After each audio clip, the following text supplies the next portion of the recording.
আমাদের প্রিয় প্রসেনজিৎ স্যার বা প্রসেনজিৎ দা আজকের বিদায় সংবর্ধনা অনুষ্ঠান। এই বিদায় সংবর্ধনা অনুষ্ঠানে অনেকে অনেক কিছু বলেছেন, তোমরা সবাই শুনলে, কিন্তু দুই চারটা কথা আমি একটু না বলে আমি পারছি না। অনেকক্ষণ থেকে আমিও চাইছিলাম দুটো কথা বলি, তো ঠিক আছে। তো এই যে প্রসেনজিৎ স্যার সামনে এসে বসেছেন।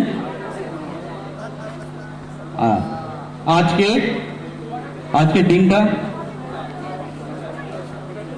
প্রসেনজিৎ স্যারের বিদায় সংবর্ধনা অনুষ্ঠানে সবাইকে যেভাবে আপ্লুত হতে দেখছি, তাতে আমার কিছু স্মৃতি, পুরনো দিনের কথা আমার ভেসে উঠছে। উনি এই বিদ্যালয়ে মানুষ হিসেবে উনি কেমন, এই কথাটা আমাদের বা আমার বিশেষ করে যেভাবে আমি উপলব্ধি করতে পেরেছি, উনি যে কোনো জায়গায় যে কোনো মুহূর্তে উনি একদম জলের মতো মানে জল যে পাত্রে রাখা হোক না কেন, জল মনে হয় সেই পাত্রেরই আকার ধারণ করে, রং ধারণ করে। তো উনি ঠিক সেইভাবেই, উনি ছোট শিশু থেকে বয়স্ক পর্যন্ত উনি যেভাবেই যেখানেই থাকুন না কেন উনি সবার সঙ্গে মিশতে পারেন। এটা কিন্তু আমি খুব কাছ থেকে দেখেছি। উনি ছোট বাচ্চাদের সঙ্গে ঘন্টার পর ঘন্টা থাকতে পারেন এবং উনার ছোট বাচ্চাদের সঙ্গে খেলতে পারেন, এটাও আমি দেখেছি। তো উনি এরকমই একজন মানুষ। উনার জীবন ভীষণ সহজ সরল। উনার শিক্ষক হিসেবে যেভাবে আমি বলবো, শিক্ষক বলতে আমরা যেটুকু জানি যে একজন ফিলোজফার, একজন গাইডার, পথ প্রদর্শক, উনি কিন্তু তাই। অনেকেই এখানে বক্তব্য অনুসারে বা অনেকে বললেন যে উনি কিন্তু গাইডার হিসেবে, পথ প্রদর্শক হিসেবে উনি অনেকভাবেই মানুষের পাশে, ছাত্রছাত্রীদের পাশে দাঁড়িয়ে কিভাবে এগিয়ে যেতে হয় অনেকেই বললেন। এটা কিন্তু ভীষণ সত্যি কথা।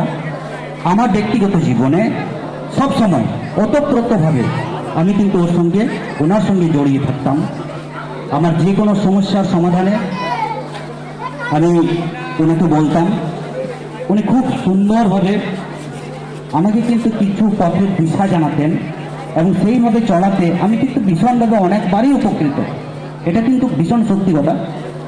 এবং দীর্ঘদিন ধরে ওনার বাড়ির যারা রয়েছেন, আজকে যিনারা এসেছেন, বৌদি, ওনার মেয়ে, ছেলে, ওনার বাড়িতে আমি ছিলাম একদিন দুদিন। ওনাদের সঙ্গে হৃদ্যতা আমার হয়েছে এবং উনি আমার জীবনের কিছু কিছু ঘটনা প্রত্যেক দিন, বিশেষ করে রাত্রিবেলায় এমন কোনো দিন যায়নি আমরা ফোন আলাপে কথা বলতাম না। দীর্ঘদিন ধরে 1 ঘন্টা 1.5 ঘন্টা ধরে আমরা কিন্তু রাত্রিবেলায় প্রত্যেক দিন কথা হতো। ইদানিং একটু কমেছে, বিভিন্ন কাজের চাপে উনিও থাকেন, আমিও থাকি, সেই কারণে ইদানিং একটু কমেছে। কিন্তু এমন কোনো দিন ছিল না বা রাত ছিল না যে ওনার সঙ্গে কথা হতো। হ্যাঁ, উনি দীর্ঘদিন ধরে এই বিদ্যালয়ের স্টাফ কাউন্সিলের সেক্রেটারি ছিলেন।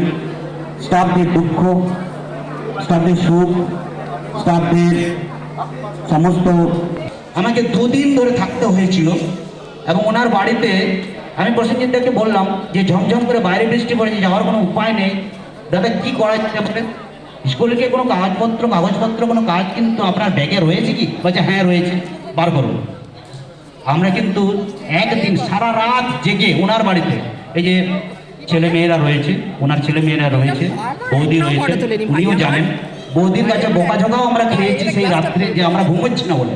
কি কারণ কেন ঘুমোচ্ছি না? যে আমরা সারা রাত ধরে একাডেমিক রুটিন বানানোর একটা কাজ ওখানে আমাদের একটু পেন্ডিং ছিল, আমরা সেখানে সারা রাত ধরে ওনার বাড়িতে সারা রাত জেগেছি। সারা রাত ভোর 5টার সময় উনি ঘুমিয়েছেন, ভোর 5টার সময়, আমিও ওই ভোর 5টার সময় ঘুমিয়েছি। উনি কিন্তু আবার 6টার সময় উঠেছেন, আমি কিন্তু 8টা পর্যন্ত ঘুমিয়েছি। পরের দিন আবার ঝমঝম করে বৃষ্টি, সেই দিনও থাকতে হয়েছে। এরকম করে ওনার বাড়িতে 2 দিন ধরে আমরা একাডেমিতে কাজ এরকম করে করেছি। তো এরকম স্মৃতি অনেক আছে, অনেক আছে, যেগুলো বললে হয়তো 3-4 ঘন্টা লেগে যেতে পারে। আবার তার মানে যেটুকুই আমি বলবো সেটুকুই আমার হয়তো কম বলা হয়ে যাবে আজকের দিনে। তো আজকে হ্যাঁ, এক মিনিট। আচ্ছা, সোরেন স্যারের শেষ মুহূর্তের বার্তাটা শুনে নাও। আমাদের মাননীয় প্রাক্তন শিক্ষক তথা এমপি ছিলেন উনি, সুনীল কুমার মণ্ডল। উনি একটি বিশেষ উপহার পাঠিয়েছেন, আমার হাত থেকে পাঠাতে বলেছেন প্রসেনজিৎ স্যারের হাতে। একটু জোরে হাত থাকবে। হ্যাঁ, জোরে হাত তালে দেওয়া, উপহারটা দেওয়ার জন্য। হ্যাঁ, তো কিছুক্ষণ আগে তাপসবাবু, আমাদের স্কুলের তাপস স্যার যে কথাটা বলছিলেন যে বাগান পরিচর্যার কথা এবং গাছ লাগানোর ব্যাপারে, সেটাও আমরা যখন প্রথম দিকে বিশেষ করে বায়োলজি প্র্যাকটিক্যালে কিছু কিছু ভেষজ উদ্ভিদের দরকার হতো এবং কিছু কিছু গাছপালা দরকার হতো, আমি বা প্রসেনজিৎ স্যার আমরা একসঙ্গে মিলে, তখন কিন্তু এই মঞ্চটা ছিল না, পিছন দিকে এই জায়গাটায় একটা বাগান ছিল। তোমরা সবাই অনেকে লক্ষ্য করে থাকতে পারবে এবং আপনারাও অনেকে লক্ষ্য করে থাকতে পারবেন। এই বাগানটা আমরা কিন্তু প্র্যাকটিক্যালের যেসব গাছপালাগুলো লাগতো সেগুলো কিন্তু পরিচর্য আমরা করেছিলাম এবং অনেক কিছু গাছ আমরা এখানে এই গাছ ছোট্ট একটা বাগান পরিচর্যা করতে পেরেছিলাম বা করেওছি আমরা। তো সেই তখন থেকে ওনার একটা বাগান পরিচর্যার একটা ঝোঁক হয়েছে, আছে এখনো। তো যাকে আজকে বিশেষ কিছু আর বলার আমার নেই। আজকে যারা আপনারা উপস্থিত হয়েছেন, বিশেষ করে আমি ওনার বাড়ি থেকে যারা এসেছেন তাদেরকে অশেষ অশেষ ধন্যবাদ দিই। আপনারা এত কষ্ট করে আপনারা আজকের দিনটা আসতে পেরেছেন, আপনাদের অশেষ ধন্যবাদ। বৌদিকে অশেষ ধন্যবাদ, ছেলে মেয়েদেরকে শুভেচ্ছা জানাচ্ছি এবং ওনার বাড়ির থেকে যারা আরও এসেছেন যেনারা, তাদেরকে সবাই শুভেচ্ছা। এবং সর্বোপরি আমি বলবো, আজকে যারা প্রাক্তনীরা, যে ছাত্রছাত্রীগুলো এসেছো তোমরা, যে প্রসেনজিৎ স্যারের এই বিদায় সম্বোধনটাকে সুন্দরভাবে পরিচালনা করার জন্য, এটাও কিন্তু আমি বলবো যে এটা একটা পাওয়া, একদম দৃষ্টান্ত, এটা একটা পাওয়া। এটা কজনাই পেতে পারে। এই জিনিসটা হয়তো আমরা এই প্রথম দেখছি। আমি পূর্বতন আমি যে স্কুলে পড়াশোনা করেছি, আমি সেই স্কুলে এই জিনিসগুলো দেখেছি। তারপরে এই স্কুলে আসার আগে একটা স্কুলে ডেপুটেশন বা লিয়েন্ট ডেপুটেশনে কাজ করেছি, সেখানে আমি দেখেছি। কিন্তু দীর্ঘ শিক্ষকতার জীবনে আজ এই প্রথম এখানে একটা জিনিস লক্ষ্য করলাম যে প্রাক্তনীরা একটা কথা বলাতে ওরা যে এতভাবে একটা সুন্দরভাবে একটা আয়োজন করতে পারে, এটাও কিন্তু পাওয়া।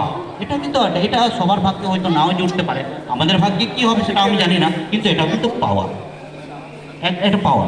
তো যাই হোক, ওদেরকেও অশেষ ধন্যবাদ। আমাদের মধ্যে অনেকেই প্রাক্তনীরা রয়েছে, ওদেরকে অশেষ ধন্যবাদ। এবং স্কুলের তরফ থেকে যারা শিক্ষক শিক্ষিকা এবং অশিক্ষক কর্মীবৃন্দ, বিশেষ করে আমাদের স্কুলের সভাপতি মহাশয়, সর্বোপরি প্রধান শিক্ষক মহাশয়, সবার অনুমতিক্রমে আমি আমার কথাটা ছোট্ট করে নিতে চাইছি। এবং সবশেষে যেটা আমি প্রসেনজিৎ দার উদ্দেশ্যে আমি বলবো যে আপনি সবার একটা দাবি রয়েছে যে আপনি আসুন, আমাদের স্কুলে আসুন। আমাদের স্কুল আপনার আমার সবারই স্কুল, আপনি আসবেন, অবশ্যই আসবেন। আর এই কথা অবশ্যই আমি বলবো যে সরকারি নিয়মে আপনি হয়তো কর্মজীবন থেকে অবসর নিচ্ছেন, কিন্তু বেসরকারি নিয়মে আপনি রয়েছেন। আপনি আমাদের মনে, আপনি আমাদের প্রাণে, আপনি সব জায়গায় আমাদের হৃদয়ের মধ্যে আপনার রয়েছেন, আপনি থাকছেন স্যার, অবশ্যই। তো যাই হোক, আপনার দীর্ঘ জীবন সুস্থ কামনা করছি এবং আপনার অবসর জীবন সুস্থ এবং শান্তিতে কাটুক এই কামনা করে আমি ছোট্ট কথা শেয়ার করছি। ধন্যবাদ সবাইকে।